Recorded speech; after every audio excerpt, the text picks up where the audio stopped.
Teknik-teknik stand-up comedy. Teknik stand up comedy yang pertama adalah act out. Act out itu berasal dari kata acting out, adalah ketika seorang stand up comedian mengadegankan lelucon yang sedang dia bawakan. Gue kasih contoh. Berhasil dapat posisi 10 di Senbatsu.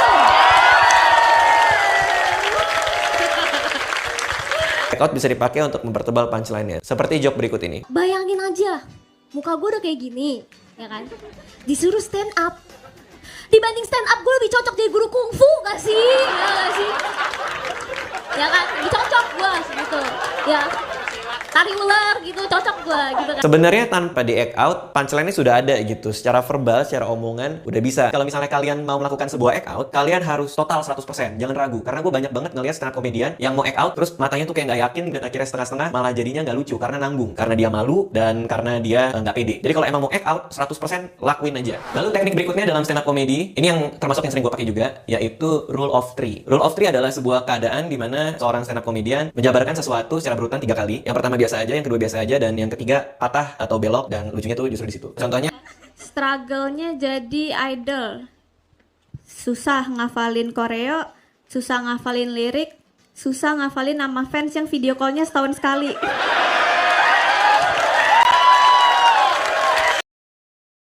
Member-membernya tuh beragam, dari generasi 1, generasi 2, sampai generasi 13. Ada yang belum pernah bawain juga, ada yang pernah bawain 1 kali, ada yang udah bawain lagi. Sebenarnya enak tau guys, jadi aku nih bayanginnya THR, Lebaran dapat THR, terus Natal dapat kado, abis itu Imlek dapat. Peran jadi barongsai. kalau kalian mau bikin rule of three, ini termasuk salah satu teknik stand up yang sebenarnya cukup tebak. Jadi jangan dipakai terlalu sering dalam satu penampilan kalian. Karena begitu kalian pakai rule of three itu berkali-kali secara terus-menerus, orang udah bisa mengantisipasi, wah ini mau dibelokin lagi nih yang ketiga kalinya. Jadi ini emang termasuk yang mungkin paling mudah untuk ditulis atau dipakai. Tapi gara-gara itu juga jangan terlalu sering dipakainya, karena penonton lama-lama akan bisa lebih gampang nebak kalian mau belokin punchline-nya kemana. Lalu selanjutnya, teknik selanjutnya yang sering kali dipakai juga adalah double punch atau double punchline. Double punchline adalah sebuah teknik di mana seorang stand up comedian itu melakukan sebuah joke, terus setupnya udah jelas, dia udah kasih punchline di dalam joke-nya, cuman langsung ke punchline berikutnya. Ini contoh. Gara-gara jokes aku yang kayak gini, emang aku dipanggil bapak-bapak gitu. Walaupun aku udah pakai dress, tetap aja komennya, cantik banget Bapak Onil. Nih yang cantik gue apa bapak gue?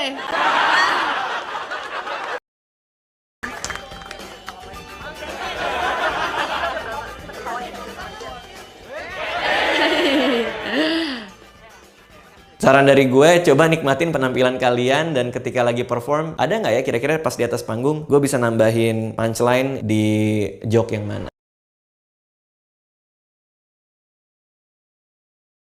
Namaku Friska Laguna, 24 tahun. Aku berasal dari keluarga Laguna Kota Hara. Tahu kan? Pendapatanku 2 triliun per tahun. Teknik berikutnya adalah hiperbola, yaitu melebih-lebihkan sesuatu. Biasanya ini sangat dekat sama act out, karena act out juga cenderung untuk ke arah lebay. Hiperbola termasuk paling sering gue pakai dalam menyusun sebuah joke, karena buat gue itu lumayan mudah gitu untuk ngebelokin ke arah hiperbola. Contohnya, Ada satu komen yang membekas banget. Username-nya adalah adioshi1jkt00512. Aku ngebayangin kalian cuma bisa kayak gini. Iya, soalnya masih mau fokus kerja dulu sambil menggenggam handphone yang wallpaper Freya JKT48. seni dari menggunakan hiperbola ini adalah untuk membuat sebuah adegan atau sesuatu yang lebay, sehingga ngebuat penonton tuh ngerasa kalau adegan itu benar-benar ada, itu bisa lucu banget gitu. Jadi nggak semua hal bisa dihiperbolakan, dan kadang-kadang untuk menyampaikannya kita perlu ekspresi seakan-akan itu beneran gitu. Nah, penonton akan ketawa karena ngerasa kita, kalau mikirnya sampai sejauh itu sih, kalau lebay banget gitu. Kalau kalian melakukan sebuah teknik hiperbola tapi ekspresinya kayak ngelawak gitu, bilang bahwa ini lucu, malah justru nggak berfungsi, karena emang kesannya kalian emang mau melawak. Ingat peraturan dari stand up comedy yang paling pertama adalah don't try to be funny. Jangan berusaha untuk ngasih tahu kalau kalian lucu. Nah, ini termasuk yang favorit gue juga nih, teknik ini nih. Namanya heckler handling. Gue jelasin satu-satu ya. Heckler adalah orang yang kalau kita lagi stand up terus dia mau ngacoin dengan cara nimpal-nimpalin gitu, bikin konsentrasi lu buyar. Itu namanya heckler. Biasanya kalau lagi stand up di cafe atau apa, suka aja ada orang kampret yang teriak gitu, misalnya bikin lo jadi konsentrasinya buyar atau jadi nggak asik gitu. Itu namanya heckler. Handling adalah cara kita menghandle heckler itu atau menanggapi heckler itu. Nah, butuh pengalaman emang supaya ketika ada kita lagi stand up terus orang nyeletuk dan kita bisa nanggepin dengan benar. Tapi gue paling suka adalah ketika seorang heckler itu nyeletuk di antara penampilan kita malah bisa membuat celetukannya itu bagian dari materi secara spontan atau improvisasi. Tapi aku nggak tahu sih bacanya kayak gimana karena nggak ada Gen 10 juga di dalam itu. Buat apa aku inget-inget ya kan? Lagi kemana, Li? Lagi diliburin lagi. Teknik stand up comedy berikutnya yaitu riffing. Riffing itu secara harafiah sebenarnya adalah untuk berimprovisasi di tempat dengan mengandalkan keadaan sekitar kita. Cuman dalam konteks stand up comedy terutama di Indonesia, riffing itu lebih sering diartikan sebagai berinteraksi dengan penonton, terutama dengan cara ngeledekin penonton tersebut. Belum pernah nonton Pajama ya? Oh, belum verif, maaf. Riffing yang baik adalah jangan terlalu kasar, tentu saja nggak sara, dan kalau bisa jangan ledekin sesuatu yang dia nggak bisa ubah, kayak fisiknya dia punya kekurangan, atau dan lain-lainnya. Biasanya kalau stand up comedian yang mungkin masih pemula, kadang-kadang ada penonton yang nggak rela di riffing, apalagi kalau riffingnya kasar banget gitu, dan malah jadinya berantem. Jadi jangan sampai terlalu sekasar itu. Mungkin bagi stand up comedian lain yang udah punya nama atau udah lebih besar, penonton malah justru senang kalau di riffing. Jadi mungkin itu yang harus diperhatikan kalau kalian mau masukin riffing dalam bagian stand up comedy kalian. Oh, dan yang paling penting adalah riffing hampir selalu dilakukan secara improvisasi on the spot, jadi nggak dipersiapin. Tapi gue juga kenal beberapa teman yang memang mempersiapkan beberapa cara riffing gitu. Misalnya kalau ada orang yang kayak gimana di penonton, dia akan ngeluarin riffingan seperti itu. Dan itu menurut gue sah-sah aja. Nah, ini teknik yang favorit gue juga. Namanya callback. Callback kalau dari artinya callback, memanggil kembali. Jadi teknik ini dipakai ketika seorang stand up comedian memanggil kembali punchline yang udah pernah dia keluarkan untuk setup yang beda, untuk joke yang beda. Seringkali stand up comedian yang emang udah established di Indonesia melakukan callback ini dan kadang-kadang rapi banget sampai bertumpuk-tumpuk. Contohnya, Coba tanya, kakak, om umurnya berapa om?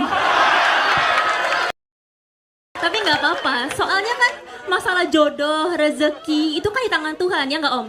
Ya kan? Ya kan? kalau kalian mau pakai callback, pastikan punchline yang pertama itu udah bagus. Kalau punchline pertama udah bagus, kalau misalnya kalian callback di joke yang lain, pasti akan lebih baik. Kalau punchline udah lemah, terus kalian callback, ya malah jadinya basi dan jadi lemah semuanya. Jadi ini penting banget untuk menulis sebuah materi yang kuat dulu. Ketika udah yakin itu kuat, baru tuh di callback. Kalian di mana lagi, guys? Bisa lihat orang dewasa, orang tua, om-om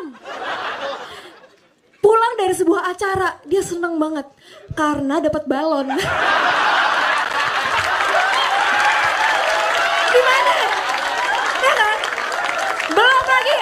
Belum lagi pas pulang dia ngetik, terima kasih Dek Trisha ya balonnya.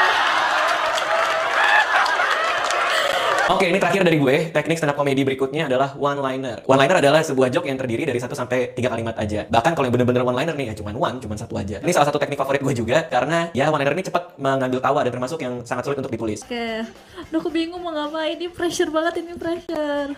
Ini di kontrak, aku gak ada nih gini nih. Aku harus stand up kayak gini.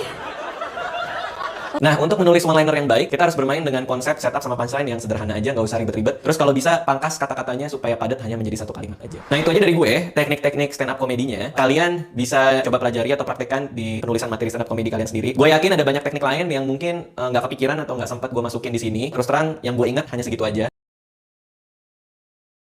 Tapi emang JKT ini maksudnya ini ya, banyak gitu pekerjaan sebagai member JKT48 ini ya. Masa member JKT48 pekerjaannya lebih banyak dibanding